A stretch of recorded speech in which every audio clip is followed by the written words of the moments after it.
ಎಲ್ಲರಿಗೂ ನಮಸ್ಕಾರ. ಇದು ವಚನಾರ್ಥ ಚಿಂತನೆಯ ಮುಂದುವರೆದ ಭಾಗ. ಈ ದಿನ ಹಾವಿನಹಾಳ ಕಲ್ಲಯ್ಯನ ವಚನಗಳನ್ನು ಆಧರಿಸಿ ವೈದಿಕ ಪರಂಪರೆಯ ಕುರಿತ ಟೀಕೆ ಎನ್ನುವ ವಿಷಯ ಸುತ್ತ ಒಂದು ಚಿಕ್ಕ ಚರ್ಚೆಯನ್ನು ನಾನು ಮಂಡಿಸ್ತಾ ಇದ್ದೇನೆ. ನಾನು ವೈದಿಕ ಪರಂಪರೆ ಅನ್ನುವಂಥ ಪರಿಭಾಷೆಯನ್ನು ಇಲ್ಲಿ ಉಪಯೋಗಿಸಲಿಕ್ಕೆ ಕಾರಣ ಇದೆ. ಏಕೆಂದರೆ ಶರಣರು ವೈದಿಕರ ನಂಬುಗೆ, ಆಚಾರ, ವಿಚಾರ, ದೈವತ ಇತ್ಯಾದಿಗಳೆಲ್ಲವನ್ನು, ಅವರ ಸಾಹಿತ್ಯ ಇತ್ಯಾದಿಗಳೆಲ್ಲವನ್ನು ಕೂಡ ಅವರು ಟೀಕಿಸ್ತಾರೆ ಮತ್ತು ತಿರಸ್ಕರಿಸ್ತಾರೆ. ಈ ಕಾರಣಕ್ಕಾಗಿಯೇ ನಾನು ಸ್ವಲ್ಪ ವಿಶಾಲವಾದ ಪರಿಭಾಷೆಯನ್ನ, ಅಂದ್ರೆ ಪರಂಪರೆ, ಅಂದ್ರೆ ವೈದಿಕ ಪರಂಪರೆ ಅಂದ್ರೆ ಅದು ಎಲ್ಲವನ್ನು ಒಳಗೊಂಡದ್ದು ಅಂತ, ಆ ಭಾಷೆಯನ್ನು ನಾನಿಲ್ಲಿ ಬಳಸ್ತಾ ಇದ್ದೆ. ಈ ಹಿಂದೆ ಬೇರೆ ಬೇರೆ ವಚನಕಾರರ ಸಂದರ್ಭದಲ್ಲಿ, ಉದಾಹರಣೆಗೆ ಬಸವಣ್ಣನ ವಚನಗಳ ಕುರಿತ ಸಂದರ್ಭದಲ್ಲಿ ಕೂಡ ನಾನು ಇದೇ ಪರಿಭಾಷೆಯನ್ನು ಉಪಯೋಗ ಮಾಡಿದ್ದೆ. ಈಗ ಇಲ್ಲಿ ಹಾವಿನಹಾಳ ಕಲ್ಲಯ್ಯನ ವಚನಗಳಲ್ಲಿ 1104ನೇ ವಚನದಲ್ಲಿ ವಿಪ್ರರು ಮಾತಂಗಿಯ ಮಕ್ಕಳೆಂಬುದಕ್ಕೆ ಸಾಕ್ಷಿಯಾಗಿ ಬಡಗಿ ಮಾಚಲದೇವಿಯ ಕುಲಜಯ ಮಾಡುವ ಕಾರಣಕ್ಕೆ ಹಸುವ ಬಲಿ ನೀಡಿ ಗೋಮಾಂಸ ಹಂಚಿ ತಿಂದರೆಂಬುದು ಮತ್ತು ಯಜ್ಞದಲ್ಲಿ ಹೋತನ ಕೊಂದು ಚಿಕ್ಕ ಚಿಕ್ಕವಾಗಿ ಕಡಿದು ಭಕ್ಷಿಸಿದುದು ದೃಷ್ಟಾಂತ. ಬಹಳ ಮುಖ್ಯವಾಗಿ ಕುಲ 18 ಜಾತಿಗಳಲ್ಲಿ ಮಿಕ್ಕ 17 ಜಾತಿಯವರು ವಿಪ್ರರ ಕೈಯಲನುಗ್ರಹವ ಪಡೆದು ಮಾಂಸವ ತಿನಕಲಿತರೆಂದು ಹೇಳಿ, ಸ್ವಪಚೋಪಿ ವಿಪ್ರಸಮೋ ಜಾತಿ ಭೇದಂನ ಕಾರಯೇತ್ ಅಜಹತ್ಯೋಪದೇಶಿನಾಂ ವರ್ಣಾನಾಂ ಬ್ರಾಹ್ಮಣೋ ಗುರು ಎಂಬ ಯಾವುದೋ ಒಂದು ಶ್ರುತಿ ವಾಕ್ಯವನ್ನ ಹಾವಿನಹಾಳ ಕಲ್ಲಯ್ಯ ಅಲ್ಲಿ ನೀಡಿದ್ದಾರೆ. ಭರ್ಗೋ ದೇವಶ್ಯ ಧೀಮಹಿ ಎಂಬ ಗಾಯತ್ರಿ ಮಂತ್ರವನ್ನು ಓದಿ ಅರ್ಥ ಮಾಡಿಕೊಳ್ಳಲಾಗದೆ ನಿರ್ಬುದ್ಧಿಯಾದಿರೆಂದು, ಶಿವಪಥವನರಿಯದೆ ನರಕಕ್ಕೆ ಭಾಜನರಾದಿರೆಂದು ಆತ ನಿಂದಿಸುತ್ತಾನೆ. ಇದೇ ವಿಷಯವೇ ಬಡಗಿ ಮಾಚಲದೇವಿ, ಗೋಮಾಂಸ ಭಕ್ಷಣೆ ಇತ್ಯಾದಿ ಹಾವಿನಹಾಳ ಕಲ್ಲಯ್ಯನ 1165ನೇ ವಚನದಲ್ಲಿಯೂ ಕೂಡ ಪುನರಪಿ ಪ್ರಸ್ತಾಪವಾಗಿದೆ. ಆದ್ದರಿಂದ 1155ನೇ ವಚನ ನಾನು ಕೈಬಿಟ್ಟಿದ್ದೇನೆ. ಶಿಷ್ಯನಿಗೆ ಗುರು ನೀಡುವ ದೀಕ್ಷೆಯ ಕ್ರಿಯೆಯನ್ನು ಮತ್ತಿದರ ಪರಿಣಾಮವನ್ನು ವಿವರಿಸಲು ಹೋಲಿಕೆಯಾಗಿ ಬ್ರಾಹ್ಮಣ ಮತ್ತು ಶೂದ್ರ ವರ್ಣ ಸಾಂಕರ್ಯದ ದೃಷ್ಟಾಂತವೊಂದನ್ನ ತೆಗೆದುಕೊಂಡಿದ್ದಾನೆ ಹಾವಿನಹಾಳ ಕಲ್ಲಯ್ಯ ತನ್ನ 1142ನೆಯ ವಚನದಲ್ಲಿ. ಅದರ ಸಾರಾಂಶ ಹೀಗಿದೆ: ಕ್ಷೇತ್ರ ಮತ್ತು ಬೀಜ ಇವೆರಡರಲ್ಲಿ ಬೀಜ ವಿಶೇಷವೆಂದು ಭಾವಿಸಿ ಬ್ರಾಹ್ಮಣನ ಸತಿಯಲ್ಲಿ ಸ್ವಪಚ ಪುರುಷನ ಬೀಜಕ್ಕೆ ಅಂದ್ರೆ ಆಧಾರಕ್ಕೆ ಹುಟ್ಟಿದ ಸುತನಿಗೆ ಬ್ರಾಹ್ಮಣ ಕರ್ಮಾನುಸಾರ ಉಪನಯನಾದಿ ಕರ್ಮವನ್ನ ಮಾಡಿದಾಕ್ಷಣ ಆ ಸುತನು ಅಗ್ನಿಹೋತ್ರ ಮತ್ತು ಯಜ್ಞ ಯಜನಕ್ಕೆ ಯೋಗ್ಯನಾಗುವನೇ? ಇಲ್ಲ. ಆದರೆ ಕುಲಕಧಿಕ ಬ್ರಾಹ್ಮಣನ ಬೀಜಕ್ಕೆ ಚಾಂಡಾಲ ಸತಿಯ ಉದರದಲ್ಲಿ ಹುಟ್ಟಿದ ಸುತನಿಗೆ ವಿಪ್ರಕರ್ಮ ಸಲ್ಲದೆ ಹೋಗುವುದೇ? ಇಲ್ಲ, ಸಲ್ಲುತ್ತದೆ. ಏಕೆಂದರೆ ಈ ಸುತನನ್ನು ಬೀಜಾನುಸಾರ ಬ್ರಾಹ್ಮಣನೆನ್ನುತ್ತಾರೆ. ಇದಕ್ಕೊಂದು ಶ್ರುತಿ ಆಧಾರವಿದೆ: ಜನ್ಮಾನಾಂ ಜಾಯತೆ ಶೂದ್ರ ಕರ್ಮಣಾ ದ್ವಿಜ ಉಚ್ಯತೆ ಇತ್ಯಾದಿ. ಇದು ಕಾರಣ ಗುರು ಸದ್ಭಾವದಲ್ಲುದಯಿಸಿದ ಶಿವಜ್ಞಾನ ಬೀಜವು ಮತ್ತು ಸದ್ಭಕ್ತಿಯ ನಿಂಬುಗೊಂಡ ಶಿಷ್ಯನ ಹೃದಯ, ಮನ, ಕರ್ಣವೆಂಬ ಸುಕ್ಷೇತ್ರವು ಕುಲಹೀನ ಸ್ತ್ರೀ, ಕುಲಯುಕ್ತ ಪುರುಷ, ಕುಲಹೀನ ಪುರುಷ, ಕುಲಹೀನ ಸ್ತ್ರೀಯರ ದೋಷಪಿಂಡದಂತಲ್ಲ. ಎನ್ನ ಮಹಾಲಿಂಗ ಕಲ್ಲೇಶ್ವರನ ಶರಣರೇ ಅಜಾತರೆಂದಿಕ್ಕಿದೆ, ಮುಂಡಿಗೆಯನ ಪರವೆತ್ತಿಕೊಳ್ಳಿರೆ ಎನ್ನುತ್ತಾನೆ ಕಲ್ಲಯ್ಯ. ಈ ವಚನದಲ್ಲಿ ಕಲ್ಲಯ್ಯ, ಬ್ರಾಹ್ಮಣ ಪುರುಷ ಮತ್ತು ಚಾಂಡಾಲ ಸ್ತ್ರೀ ಹಾದರದ ಸಂಬಂಧದಲ್ಲಿ ಹುಟ್ಟಿದವನು ವೈದಿಕರ ಯಾಜ್ಞಿಕ ಕರ್ಮಗಳಿಗೆ ಅಧಿಕಾರ ಪಡೆಯುತ್ತಾನೆ. ಕಾರಣ ಬೀಜವು ಅಂದ್ರೆ ಪಿತೃ ಬ್ರಾಹ್ಮಣನದೆಂದು. ಆದರೆ ಪಿತೃ ಅಂದ್ರೆ ಬೀಜ ಚಾಂಡಾಲನಾಗಿ ಸ್ತ್ರೀಯು ಕ್ಷೇತ್ರ ಬ್ರಾಹ್ಮಣಲಾದಾಗ ಇವರ ಗರ್ಭದ ಸುತನಿಗೆ ಯಾಜ್ಞಿಕ ಕರ್ಮದ ಅಧಿಕಾರ ಬರುವುದಿಲ್ಲ. ಕಾರಣ ಇಲ್ಲಿ ಬೀಜವು ಚಾಂಡಾಲನದಾಯಿತು. ಆದರೆ ಬೀಜ ಬ್ರಾಹ್ಮಣನಾದ ಮೊದಲಿನ ಪ್ರಸಂಗದಲ್ಲಿಯೂ ಕೂಡ ಕುಲಶುದ್ಧತೆ ಉಳಿಯಲಿಲ್ಲ. ಲಿಂಗಾಯತ ಧರ್ಮದಲ್ಲಿನ ಲಿಂಗ ದೀಕ್ಷೆಯನ್ನು ಈ ಎರಡರಲ್ಲಿ ಯಾವುದೊಂದಕ್ಕೂ ಹೋಲಿಸಲಾಗದು.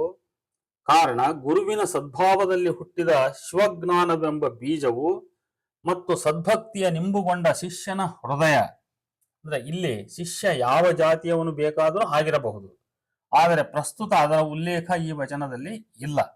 ಇವೆರಡು ಪರಿಶುದ್ಧವಾದವುಗಳಾಗಿ ಅಂತ. ಹೀಗೆ ಈ ವಚನ ಲಿಂಗಾಯತ ವೀರಶೈವ ಧರ್ಮದ ಲಿಂಗ ದೀಕ್ಷೆಯ ಪಾವಿತ್ರ್ಯತೆಯನ್ನ ವಿವರಿಸುತ್ತಲೇ ವೈದಿಕರ ಕುರುಡು ಶಾಸ್ತ್ರಗಳನ್ನ ಇದು ವಿಡಂಬಿಸುತ್ತದೆ.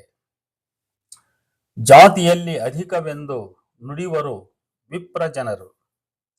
ಸ್ವಪಚ ಮಚ್ಚಿಗ ಬೋಯ ಕುಲಜರೆ ದ್ವಿಜರು. ಅಗಸ ಕಮ್ಮಾರ ನಾವಿದ ಕುಲಜರೆ ದ್ವಿಜರು. ಸರ್ವವೇದೇಶು ಶಾಸ್ತ್ರೇಶು ಸರ್ವಯಜ್ಞೇಶು ದೀಕ್ಷಿತ ಮಹಾಪಾತಕ ಕೋಟಿಘ್ನ ಸ್ವಪಚೋ ಲಿಂಗ ಪೂಜಕ ತತ್ಸಂಭಾಷಣತೋ ಮುಕ್ತಿ ಗುಣಮುಖ್ಯಂ ಸುಖಂ ಭವೇತ್ ಇಂತೆಂದುದಾಗಿ ಲಿಂಗಭಕ್ತನೇ ಕುಲಜನ ಮಹಾಲಿಂಗ ಕಲ್ಲೇಶ್ವರನಾರಾಧಿಸಿ ಪಡೆದರೆಲ್ಲವೋ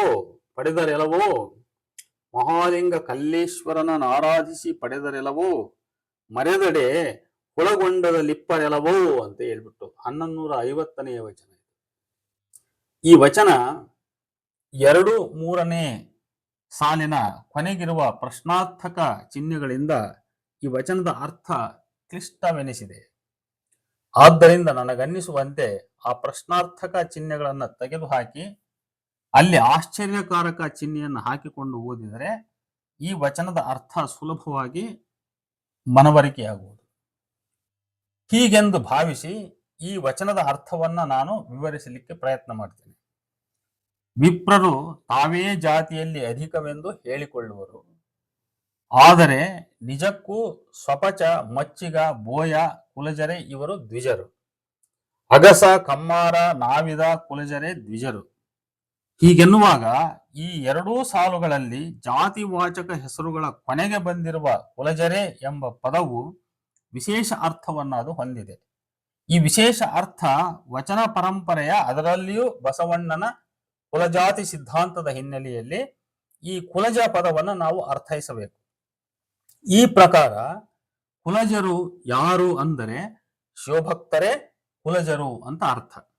ಆದ್ದರಿಂದ ಸ್ವಪಚ ಮಚ್ಚಿಗ ಬೋಯ ಅಗಸ ಕಮ್ಮಾರ ನಾವಿದ ಈ ಎಲ್ಲ ಕೆಳಜಾತಿಗಳು ತಾವು ಶಿವಭಕ್ತರು ಲಿಂಗದೀಕ್ಷಿತರು ಆಗಿರುವ ಕಾರಣಕ್ಕೆ ಅವರು ಕುಲಜರು.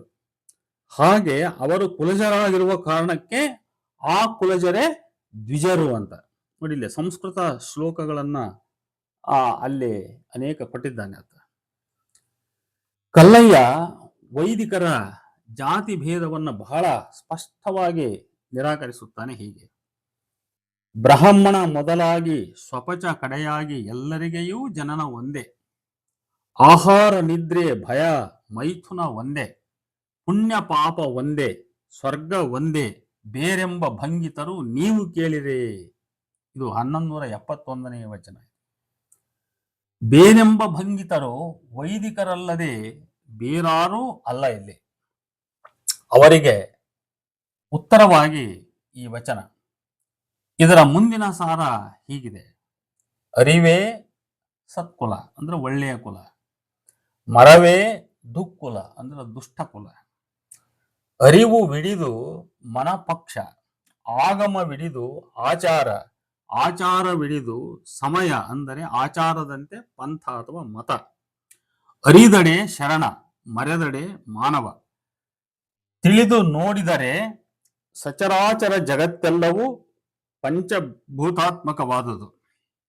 ನೋಡಿ ಎಲ್ಲಿದೆ ಜಾತಿ ವರ್ಣ ಭೇದ, ಚಂದಿರಾದಿಗಳೊಳಗೊಂದು ಮನುಷ್ಯ ಜನ್ಮ, ಅಂದರೆ ಚಂದ್ರಾದಿ ಗ್ರಹಗಳ ಪಂಕ್ತಿಯಲ್ಲಿ ಈ ನರಜನ್ಮವೂ ಕೂಡ ಹುಟ್ಟಿದೆ. ಸಪ್ತಧಾತು ಸಮಂ ಪಿಂಡಂ ಸಮಯೋನಿ ಸಮುದ್ಭವಂ ಆತ್ಮ ಜೀವನಾಸಮಾಯುಕ್ತಂ ವರ್ಣಾನಾಂ ಕಿಂ ಪ್ರಯೋಜನಂ ಎಂಬುದಾಗಿ ನಿಮ್ಮ ಶರಣರು ಅಜಾತ ಚರಿತ್ರರಾಗಿ ಆವ ಜಾತಿಯನ್ನು ಹೊದ್ದರು ಅಂದ್ರೆ ಹೊಂದುವುದಿಲ್ಲ ಅಂತ. ಇದು 1171ನೇ ವಚನ. ಹೀಗೆ ಕಲ್ಲಯ್ಯ ವೈದಿಕರ ವರ್ಣ ವ್ಯವಸ್ಥೆಯನ್ನು ತಿರಸ್ಕರಿಸಿ ಅಜಾತ ಶರಣರಿಗೆ ಶಿವಭಕ್ತರಿಗೆ ಯಾವ ಜಾತಿ ಭೇದವೂ ಇಲ್ಲವೆಂದು ಬಹಳ ಸ್ಪಷ್ಟವಾಗಿ ನುಡಿದಿದ್ದಾನೆ. ಈ ಕುರಿತು ಇನ್ನೊಂದು ವಚನ ಭಾಗ ಹೀಗಿದೆ: ಶರಣ ಸಂಬಂಧವನರಿದ ಬಳಿಕ ಕುಲಮದ ಛಲಮದವಿಲ್ಲ ಕಂಡಯ್ಯ, ಲಿಂಗ ಸಂಬಂಧವನರಿದ ಬಳಿಕ ಶೀಲ ಸಂಬಂಧವಿಲ್ಲ ಕಂಡಯ್ಯ, ಪ್ರಸಾದ ಸಂಬಂಧವನರಿದ ಬಳಿಕ ಇಹ ಪರಂಗಳೆಂಬವಿಲ್ಲ ಕಂಡಯ್ಯ. ಇದು 1189ನೇ ವಚನ. ಶರಣರ ಸಂಘದಿಂದ ಕುಲಂ ನಾಸ್ತಿ, ಛಲಂ ನಾಸ್ತಿ, ಲಿಂಗ ಸಂಬಂಧದಿಂದ ಶೀಲ ಸಂಬಂಧ ನಾಸ್ತಿ, ಪ್ರಸಾದ ಸಂಬಂಧದ ಪಡೆದ ಬಳಿಕ ಇಹ ಪರ ಎಂಬ ಭೇದವಿಲ್ಲ ಭಕ್ತನಿಗೆ. ಶಿವಭಕ್ತನಾದವನಿಗೆ ಜಾತಿ ಭೇದವಿಲ್ಲ. ಅಂತೆಯೇ ಹೀನ ಕುಲಜನಾದರೂ ಶಿವಭಕ್ತನೇ ಶ್ರೇಷ್ಠ, ಅವನೇ ಕುಲಜ. ಶಿವ ತನ್ನ ನಿಜ ರೂಪವನ್ನು ಸದ್ಭಕ್ತರಿಗಲ್ಲದೆ ತೋರನೆಂಬುದು ವೇದ. ಶಿವ ತನ್ನ ನಿಜ ರೂಪವನ್ನು ಸದ್ಭಕ್ತರಿಗಲ್ಲದೆ ತೋರನೆಂಬುದು ವೇದ, ಅಂದ್ರೆ ಬೇರೆಯವರಿಗೆ ತೋರುವುದಿಲ್ಲ. ಆ ಸದ್ಭಕ್ತನೇ ಬ್ರಾಹ್ಮಣ, ಆ ಸದ್ಭಕ್ತನೇ ಸತ್ಕುಲಜ, ಆ ಸದ್ಭಕ್ತನೇ ಎನಗಿಂದ ಅಧಿಕನೆಂದು ಶ್ರೀರುದ್ರ ವೇದ ಬೊಬ್ಬಿಡುತ್ತಿದೆ. ಯಾತೇ ರುದ್ರ ಶಿವ ತನೂರ ಘೋರ ಪಾಪಕಾಶಿನಿ ತಯಾನಸ್ತನುವಾ ಶಾಂತಮಯ ಗಿರೀಶಂ ತಾಭಿ ಚಾಕಶಿ ಎಂಬುದಾಗಿ ಶಿವಭಕ್ತನಲ್ಲದೆ ಅಥಪ್ಪರ ಒಂದು ಇಲ್ಲ ಕೇಳಿ ಭೋ ಅಂತ ಹೇಳ್ಬಿಟ್ಟು 1191ನೇ ವಚನದ ಸಾಲುಗಳು. ಈ ಮೇಲಿನ ವಚನದಲ್ಲಿ ಅಂದ್ರೆ ಈ 1191ನೇ ವಚನದಲ್ಲಿ ಯಾವ ಜಾತಿಯವನೇ ಇರಲಿ ಸದ್ಭಕ್ತನೇ ಬ್ರಾಹ್ಮಣ, ಸದ್ಭಕ್ತನೇ ಉತ್ತಮ ಕುಲಜನು ಎಂಬ ಅರ್ಥವಿದೆ. ಬ್ರಾಹ್ಮಣನೇ ಸದ್ಭಕ್ತ, ಆ ಸದ್ಭಕ್ತನೇ ಸತ್ಕುಲಜ ಎಂದಿಲ್ಲ.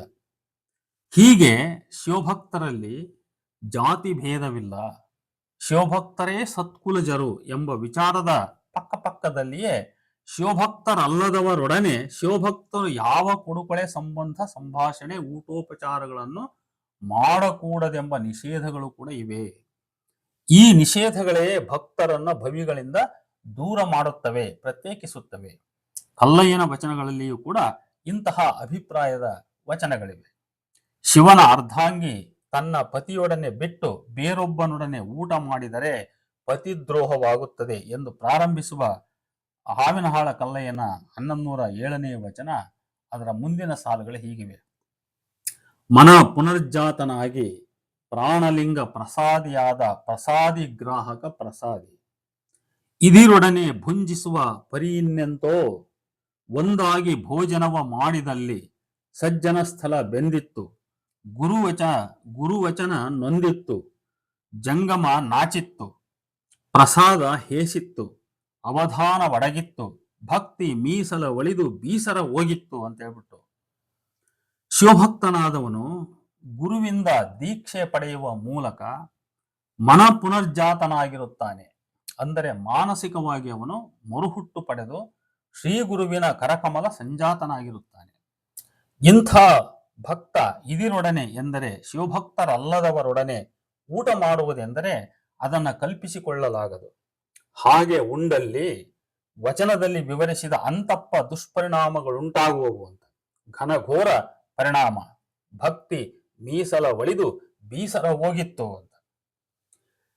ನೋಡಿ ಇನ್ನೊಂದು ವಚನ ಹೀಗಿದೆ: ಲಿಂಗ ನಿಷ್ಠೆ ಇಲ್ಲದವರಂಗಳವ ಮೆಟ್ಟಲಾಗದು, ಜಂಗಮ ನಿಷ್ಠೆ ಇಲ್ಲದವರೊಡನೆ ಮಾತಾಡಲಾಗದು, ಪ್ರಸಾದ ನಿಷ್ಠೆ ಇಲ್ಲದವರ ಸಹಪಂಕ್ತಿಯಲ್ಲಿ ಕುಳ್ಳಿರಲಾಗದು, ಲಿಂಗ ಮುಖಕ್ಕೆ ಬಾರದ ರುಚಿ ಕಿಲ್ಬಿಷ ನೋಡ ಮುಟ್ಟಲಾಗದು, ಮಹಾಲಿಂಗ ಕಲ್ಲೇಶ್ವರ ನೊಲಿಸುವ ಶರಣಂಗೆ ಅಂತ ಹೇಳ್ಬಿಟ್ಟು 1183ನೇ ವಚನ. ಶಿವಭಕ್ತರಿಗೆಂಥ ಕಟು ನಿಷೇಧ, ಲಿಂಗ ನಿಷ್ಠೆ ಇಲ್ಲದವರ ಮನೆಗೆ ಹೋಗದಿರುವುದಲ್ಲ, ಅವರ ಮನೆಯ ಅಂಗಳವನ್ನೇ ತುಳಿಯಕೂಡದು ಅಂತ. ಯಾರಿಗೆ ಜಂಗಮ ನಿಷ್ಠೆ ಭಕ್ತಿ ಇಲ್ಲವೋ ಅವರೊಡನೆ ಮಾತನಾಡಲಾಗದು. ಯಾರಿಗೆ ಪ್ರಸಾದ ನಿಷ್ಠೆ ಇಲ್ಲವೋ, ಅಂದ್ರೆ ಪ್ರಸಾದದ ಬಗ್ಗೆ ಗೌರವ ಭಕ್ತಿ ಇಲ್ಲವೋ, ಅಂಥವರೊಡನೆ ಸಹಪಂಕ್ತಿಯಲ್ಲಿ ಕುಳಿತು ಊಟ ಮಾಡಕೂಡದು. ಯಾವ ಪದಾರ್ಥವು ಲಿಂಗ ಮುಖಕ್ಕೆ ಅಂದರೆ ಜಂಗಮಕ್ಕೆ ರುಚಿಸದೋ ಅದು ಕಿಲ್ಬಿಷ, ಅದನ್ನು ಮುಟ್ಟಕೂಡದು.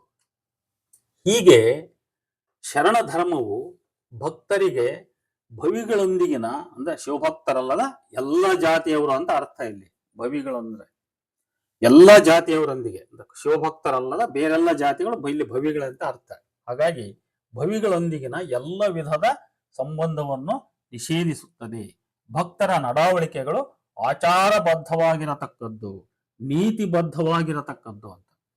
ಕುಲಹೀನರಿಗೆ ಲಿಂಗ ದೀಕ್ಷೆ ನೀಡಬಾರದೆಂದಲ್ಲ, ಆದರೆ ದೀಕ್ಷೆ ನೀಡಿದ ಶ್ರೀಗುರು ಆ ಹೀನ ಕುಲದ ಶಿಷ್ಯನ ಮನೆಗೆ ಬಂದು ಪೂಜಾದಿ ಕರ್ಮ ಸಲ್ಲಿಸದೇ ಇದ್ದರೆ ಅಂತಹ ಗುರು ಲಿಂಗವ ಮಾರಿಕೊಂಡುಂಬ ಭಂಗಗಾರ ಎಂದು ಕಲ್ಲಯ್ಯ ಟೀಕಿಸುತ್ತಾನೆ. 1137ನೇ ವಚನದಲ್ಲಿ ಕುಲಹೀನ ಶಿಷ್ಯಂಗೆ ಅನುಗ್ರಹವ ಕೊಟ್ಟು ತನ್ನ ಪ್ರಾಣಲಿಂಗವ ನಿಕ್ಷೇಪಿಸಿ ಕರ್ಣಮಂತ್ರವ ಹೇಳಿ ಆ ಶ್ರೀಗುರು ಬಂದು ಆ ಶಿಷ್ಯನ ಮನೆಯ ಹೊಗಲಲ್ಲದೆ ಅಕ್ಕಿ ತುಪ್ಪವ ನೀಸಿಕೊಂಡುಂಬವನ ಕೇಡಿಂಗಿನ್ನೇವನೇವನಯ್ಯ ಅಂತ ನೋಡಿ. ಕೇಡಿಂಗಿನ್ನೇವನೇವನಯ್ಯ ತನ್ನ ಪ್ರಾಣಲಿಂಗವನವರಿಗೆ ಕೊಟ್ಟು ತಾ ಹೋಗೆನೆಂಬ ರೊತಗೇಡಿಗಿನ್ನೇವನೇವನಯ್ಯ. ಅವನ ಧನಕ್ಕೆ ತಂದೆಯಾದನಲ್ಲದೆ ಅವನ ಕುಲಕ್ಕೆ ತಂದೆಯಲ್ಲ. ಇದು ಕಾರಣ ಮಹಾಲಿಂಗ ಕಲ್ಲೇಶ್ವರ ಲಿಂಗವ ಮಾರಿಕೊಂಡುಂಬ ಭಂಗಗಾರರು ಕೆಟ್ಟ ಕೇಡ ನೇನೆಂಬೆನಯ್ಯ ಅಂತ ಹೇಳ್ಬಿಟ್ಟು 1137ನೇ ವಚನ.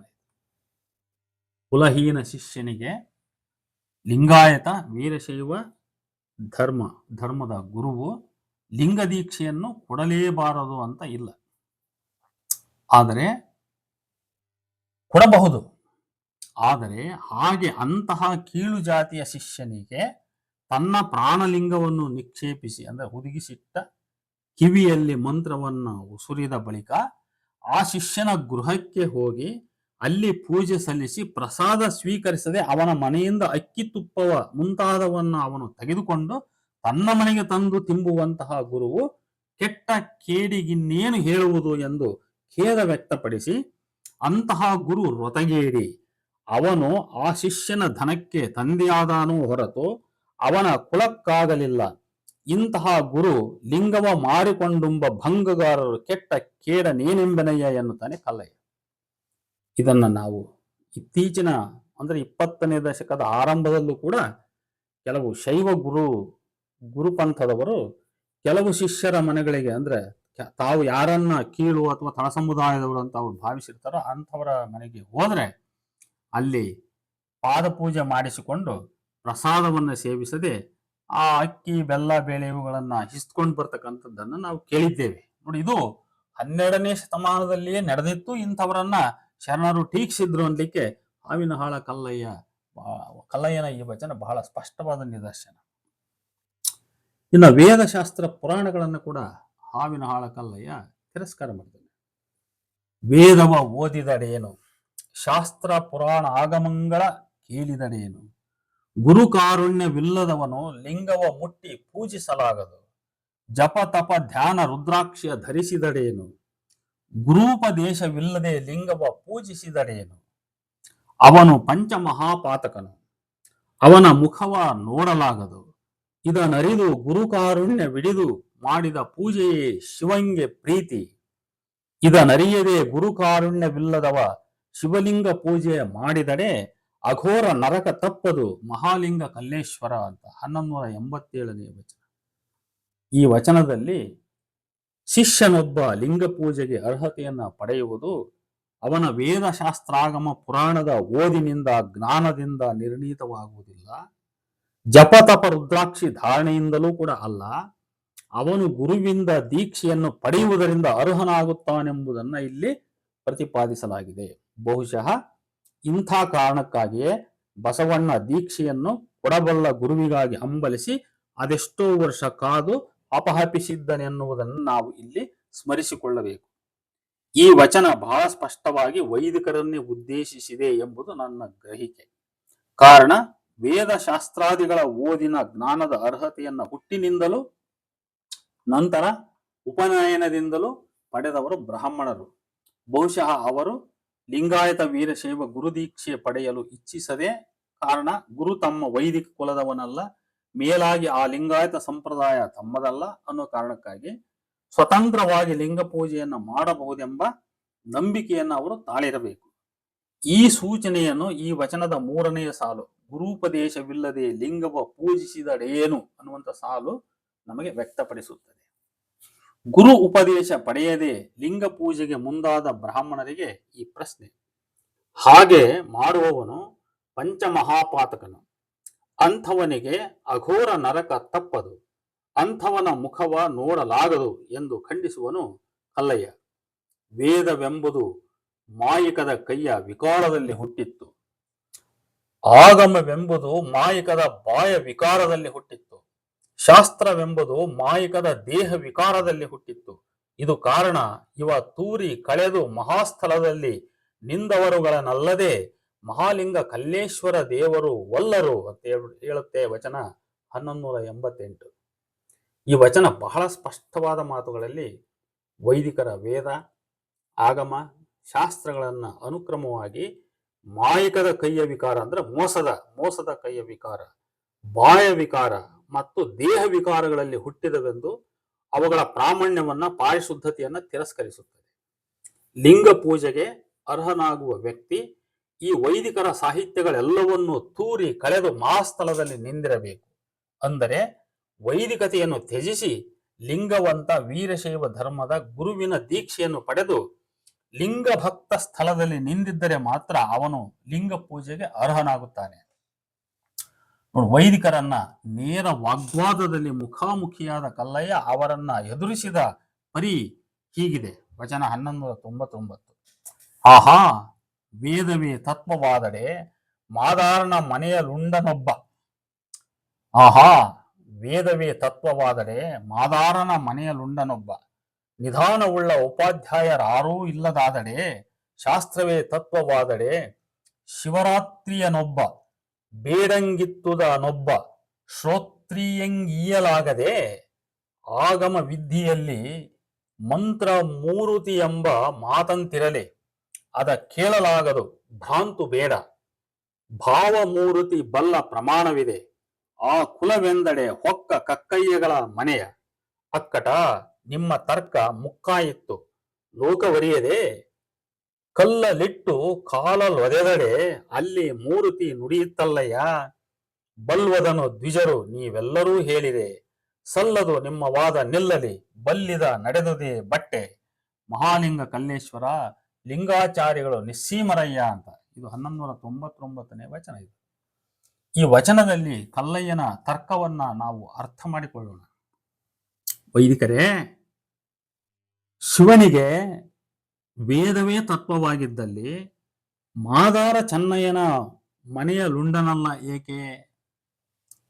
ತಾಳ್ಮೆ, ಬಯಕೆ, ನಿಧಾನ ಇರುವ ಉಪಾಧ್ಯಾಯರಾರೂ ಇಲ್ಲವಾದಲ್ಲಿ, ಶಾಸ್ತ್ರವೇ ಶಿವನ ತತ್ವವಾಗಿದ್ದಲ್ಲಿ ಶಿವರಾತ್ರಿಯನ್ನು ಶ್ರೋತ್ರಿಯನಿಗೆ ಕೊಡುವ ಬದಲು ಬೇಡನಿಗೆ ಕೊಟ್ಟನಲ್ಲ ಶಿವ ಯಾಕೆ? ಶಿವನು ಆಗಮ ವಿದ್ಯೆಯಲ್ಲಿ ಮಂತ್ರಮೂರ್ತಿ ಎಂದು ನೀವು ಬಣ್ಣನೆ ಮಾಡುವಿರಿ, ಆದರೆ ಆ ಮಾತು ಕೇಳಲಾಗದು. ಆ ಭ್ರಾಂತು ಬಿಡಿ. ಶಿವನು ಭಾವಮೂರ್ತಿ ಎಂಬುದಕ್ಕುಂಟು ಪ್ರಮಾಣ. ನೀವು ಆ ಕುಲ ಈ ಕುಲ ಎಂದು ಭೇದ ನುಡಿಯುವಿರಿ, ಆದರೆ ಶಿವನು ಕಕ್ಕಯ್ಯಗಳ ಮನೆಯ ಹೊಕ್ಕಲಿಲ್ಲವೇ? ಅಕ್ಕಟ ನಿಮ್ಮ ತರ್ಕ ಲೋಕವರಿಯದೆ ಲೋಕಕ್ಕೆ ತಿಳಿಯದೆ ಮುಕ್ಕಾಯಿತು. ಕಲ್ಲಲಿಟ್ಟು ಕಾಲಲೊದೆದಡೆ ಅಲ್ಲಿ ಮೂರ್ತಿ ನುಡಿಯುತ್ತಲ್ಲಯ್ಯ. ನೀವು ಬಲ್ಲಿರೋ ನೋಡಿ. ಇದು ಯಾವ ಪುರಾಣ ಕಥೆ ಆಧರಿಸಿದೆ ಹುಡುಕಬೇಕಿದೆ ಆಕ್ಚುಲಿ. ಇದನ್ನೆಲ್ಲ ಬಲ್ಲವರಾದ ದ್ವಿಜರು ನೀವೆಲ್ಲರೂ ಹೇಳಿರೆ, ಸಲ್ಲದು ನಿಮ್ಮ ವಾದ ನಿಲ್ಲಲಿ, ಬಲ್ಲಿದವ ನಡೆದುದೇ ಮಾರ್ಗ. ಲಿಂಗಾಚಾರ್ಯಗಳು ಹೇಗೆ ನಡೆಯಬೇಕೆಂಬುದನ್ನು ಬಲ್ಲರು, ಅವರು ನಿಸ್ಸೀಮರಯ್ಯ ಅಂತ. ನೋಡಿ ಹೀಗೆ ಬಹಳ ಸ್ಪಷ್ಟವಾಗಿ ಈ ವಚನದಲ್ಲಿ ಹಾವಿನಹಾಳ ಕಲ್ಲಯ್ಯ ವೈದಿಕರನ್ನ ಕೈಗೆತ್ತಿಕೊಂಡಿದ್ದಾನೆ. ಹೀಗೆ ಕಲ್ಲಯ್ಯ ಶಿವನು ವೈದಿಕ ತತ್ವಾನುಯಾಯಿ ಎಂಬ ವೈದಿಕರ ವಾದವನ್ನ ತಾನು ಬಲ್ಲ ಶಿವನ ಪೌರಾಣಿಕ ಘಟನೆಗಳ ಮೂಲಕ ಉತ್ತರಿಸಿ ತಿರಸ್ಕರಿಸುವನು.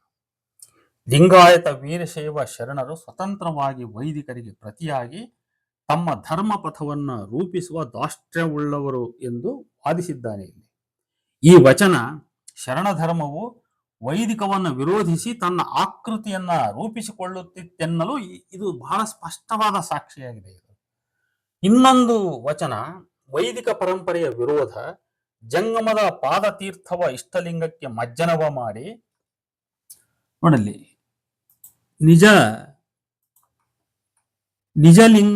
ನಿಜಲಿಂಗೈಕ್ಯವ